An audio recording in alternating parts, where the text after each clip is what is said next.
98 Chevy Lumina replacing the starter. First thing I did was jack it up at the rear frame or front bushing at the rear of the control arm. Place a jack stand underneath wherever you can haphazardly fit it. Put the e-brake on, roughly in that order. The coolant overflow is this cute little thing, which you have to unscrew 2 little 8 mils and pull that up, slide it out. This is your connector for the water pump. You got to remove your crash bracket that runs from there to there, and that piece comes out. Place it so it don't leak everywhere.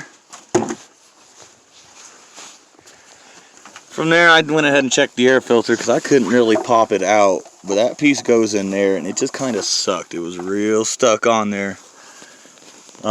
Disconnect your live and ground, and then we're gonna end up hopping underneath.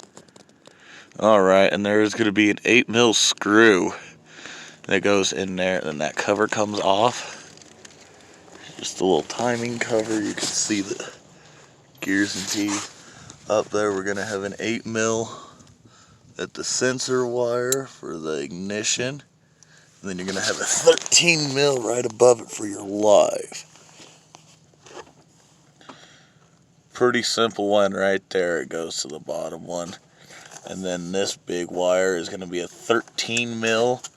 And then you're going to have a 15 millimeter for the mount and another 15 right there, that big shiny fella. And that's directly under the rear. And be real careful when you're loosening those two. I'll get you back on in a second. Alright, I had to do something a little different here. Had to put a wobble on there because you couldn't get it perfectly straight and I didn't want to risk stripping it. And an extension of that, I took my jack extension handle about 2.5 feet and put it on to break it loose because I couldn't do it by hand. Now we'll see about the other one. Alright, now up here we ended up going with the wobble on it again. Starter is getting some wiggle to it, so it's loose, so just be careful. Make sure you grab it as you back off that last bolt out here. That way you don't drop it on your forehead. Reverse installation, same as taking it out, and then you're good to go. So I got jumper cables hooked up to a known good rig, my rig. All my rigs are good rigs, don't let me lie. So from there you come down here. Now you maintain a good ground, and all I did is I went and I scraped it along here, but it was moving a lot, so I just hooked it up to that. Just a nice good connection is going to be what you want.